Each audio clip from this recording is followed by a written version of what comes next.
Students of 9th standard, हमारा chapter शुरू है रियल नंबर्स, हकीकी आदाद। ये चैप्टर मैथमेटिक्स फर्स्ट में हम लोग पढ़ रहे हैं और आज हम लोग यहाँ सीखेंगे कि मुतवाली गैर मुख्ततिम सूरत को नातिक अदद की सूरत में कैसे लिखते हैं, यानी how to express the decimal, how to express the recurring decimal in p upon q form। कि आपको डेसिमल में अशरी सूरत में आपको अगर कुछ दिया जाए, कोई नंबर दिया जाए, कोई नातिक अदद दिया जाए, तो उस नातिक अदद को आप बटे की सूरत में यानी p अपॉन q फॉर्म में कैसे उसको रिप्रेजेंट कर सकते हैं, उसको रिप्रेजेंट करने का तरीका हम लोग सीखेंगे। तो सबसे पहले हमको यहाँ क्वेश्चन दिया गया है, you can check the question. Question में आपको दिया गया है 0.77 और फिर डैश डैश डैश ऐसे दिया गया। तो इस गैर मुतवाली यानी इस दोहराए जाने वाली गैर मुख्ततिम कसर अशारिया को आपको p बटा q की सूरत में लिखना है। उसी को मैं एक्सप्रेस करता हूँ कि आपको पूछा गया है express the recurring decimal 0.777 dash dash dash in p upon q form. तो इसको p अपॉन q के फॉर्म में आपको रिप्रेजेंट करना है, आपको इसको बदलाना है। तो बदलाने के लिए क्या तरीका है ये हमको समझना है सबसे पहले। ठीक है, तो तरीके को हम समझते हैं, यहाँ पे इसको सॉल्व करते हैं। सबसे पहले ऐसी किसी भी नंबर को सॉल्व करने के लिए, ऐसे किसी भी अशरी सूरत को p अपॉन q के फॉर्म में रिप्रेजेंट करने के लिए आपको क्या करना है, सबसे पहले स्टेप फर्स्ट कि आपको लिखना है लेट, मान लिया x is equal to, x को आपने मानना है यही नंबर मान लेना है x, ठीक है। और कैसे लिखेंगे देखो उसको, x इज इक्वल टू 0.7 और 7 के ऊपर डॉट लगा देना। ये लिखने के बाद उसको इक्वेशन नंबर 1 दे देना है, ठीक है। ये अपना पहले नंबर का इक्वेशन है। उसके बाद यहाँ ये इक्वेशन बन गया। इस इक्वेशन में x लेफ्ट हैंड साइड पे उल्टे हाथ की तरफ है और 0.7 जो है ये राइट हैंड साइड की तरफ है, सीधे हाथ की तरफ है। तो आपको मालूम है कि जब ये इक्वेशन बनती है, मसावत बनती है, तो उसकी दो जानिब होते हैं। तो क्या करना है कि दोनों जानिब को, ठीक है, दोनों तरफेन को आपको 10 से ज़र्ब देना है। यहाँ अशारिया के बाद एक ही अदद जब रिपीट हो रहा है, ठीक है, पॉइंट के बाद, डेसिमल पॉइंट के बाद एक ही नंबर जब रिपीट हो रहा है, तो उसके लिए प्रोसीजर ये है कि इस इक्वेशन के दोनों साइड को, इस मसावत की दोनों जानिब को 10 से मल्टीप्लाई करना है, ज़र्ब देना है, ठीक है। तो हम लोग लिखेंगे यहाँ पे मल्टीप्लाई, आपको समझ में आता है मल्टीप्लाई माने ज़र्ब करना।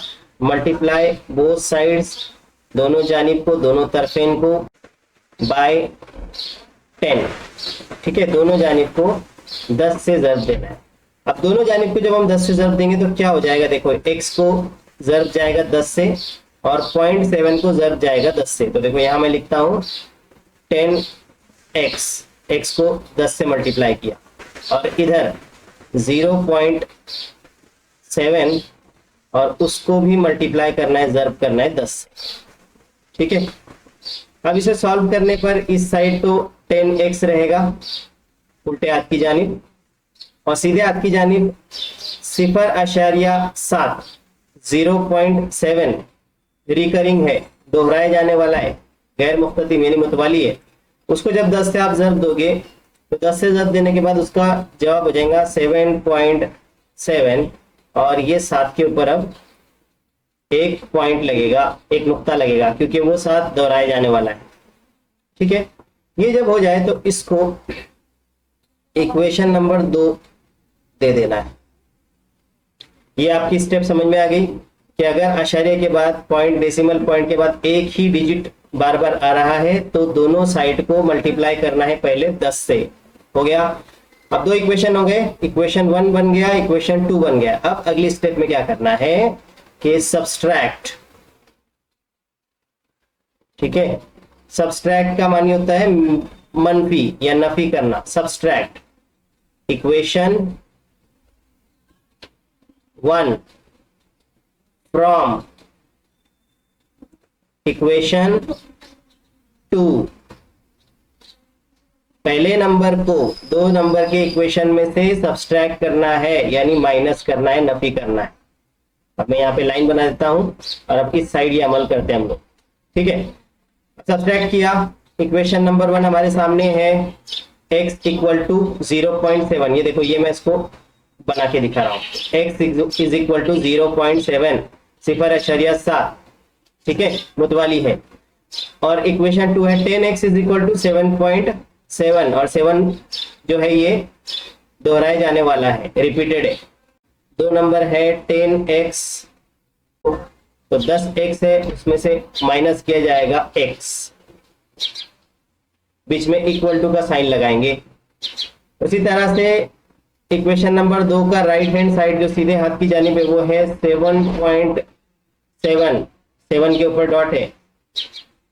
और इक्वेशन नंबर 1 का सीधे हाथ का दाएं जानिब जो है वो है 0. माइनस करेंगे इसको 0.7, इस तरह से करना है।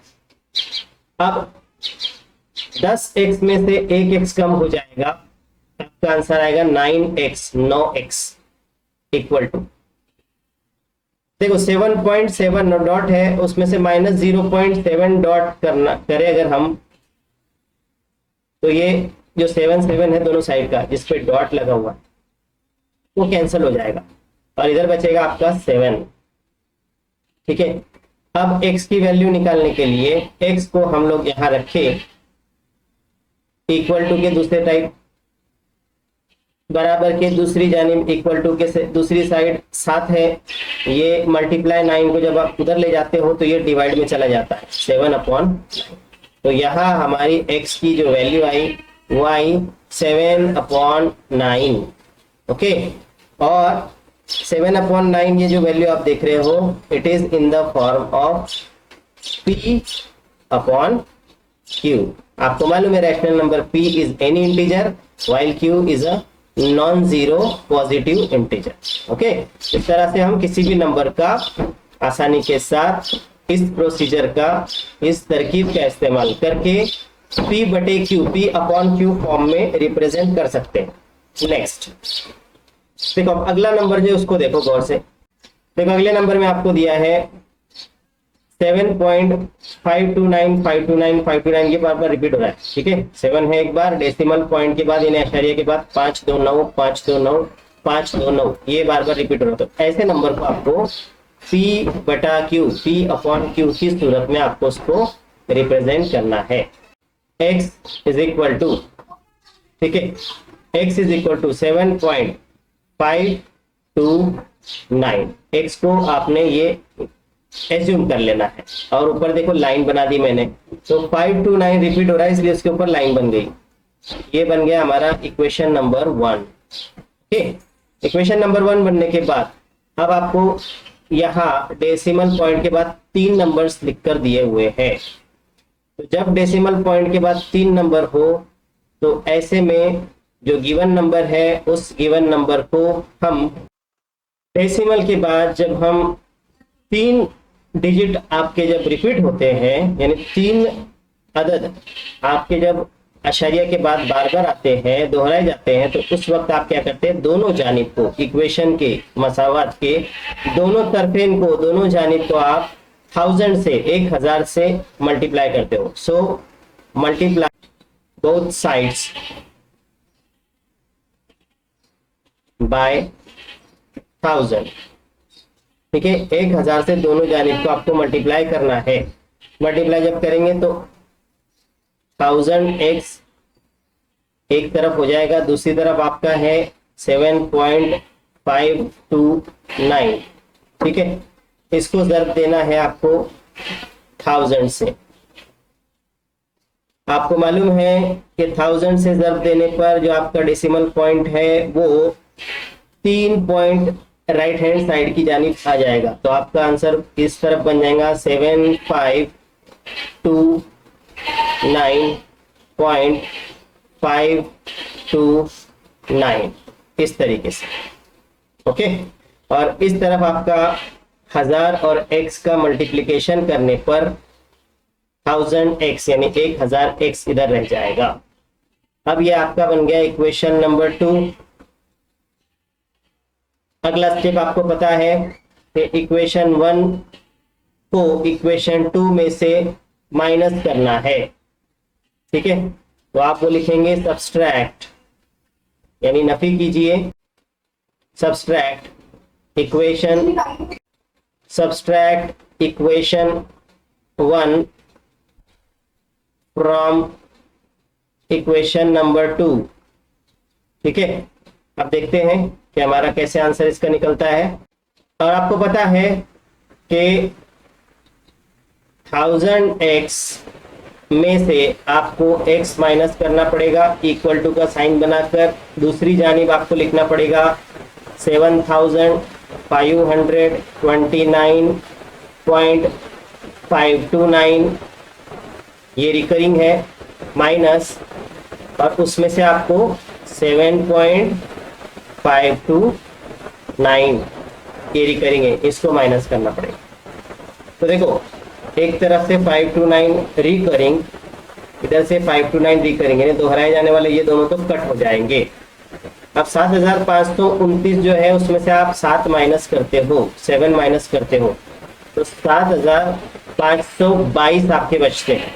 ठीक है, तो इस तरफ आपका जवाब हो जाएगा। यहाँ 1000x में से x को माइनस करते हो आप, तो आपका बचते हैं 999x। ठीक है, 999x। और इस तरफ आपका बचता है 7522। अब इसमें x की वैल्यू मालूम करनी है, तो x की वैल्यू निकालने के लिए 7522 7522 है हमारे पास, और ये 999 को जब हम बराबर के दूसरी तरफ ले जाएंगे, इक्वल टू के दूसरी साइड ले जाएंगे, तो वो अपॉन में चला जाएगा 999। तो ये है x की फ्रैक्शनल यानी p अपॉन q की सूरत। ठीक है, दिस इज द x और this is the rational number in the p upon q form. यहाँ पर p एनी इंटीजर है, 7522 है, और q जो है 999। इस तरीके से हम इन नंबर्स को आसानी के साथ इनके p अपॉन q फॉर्म में लिख सकते हैं। आई होप आपको समझ आया होगा। अब मैं एक चीज आपको बतला देता हूँ कि इसकी जगह मान लीजिए, ये एग्जाम्पल में थोड़ा सा मैं चेंज करके आपको तीसरा केस भी समझा देता हूँ। कि पहले केस में हमने समझा कि अगर डेसिमल फ्रैक्शन के बाद, जैसे डेसिमल फ्रैक्शन 7.7, डेसिमल फ्रैक्शन के बाद एक नंबर था जो रिपीट हो रहा था, तो उस पर हमने लिखा दोनों साइड को 10 से मल्टीप्लाई किया।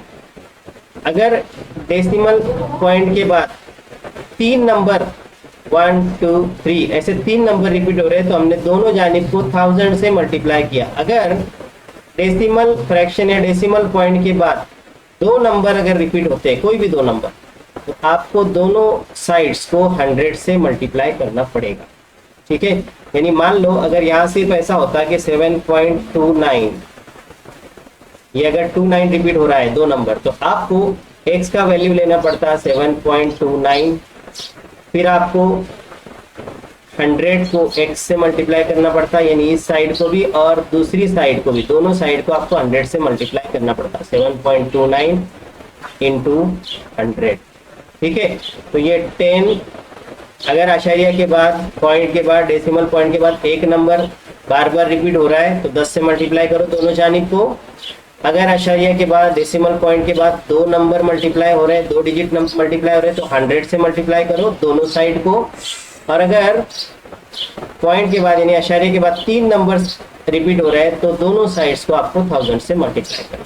तो this way you can understand how to represent a decimal fraction और recurring decimal into the p upon q form, यानी मुख्तदिम कसर अशरिया को आप p बटा q की सूरत में इस तरह लिख सकते हैं।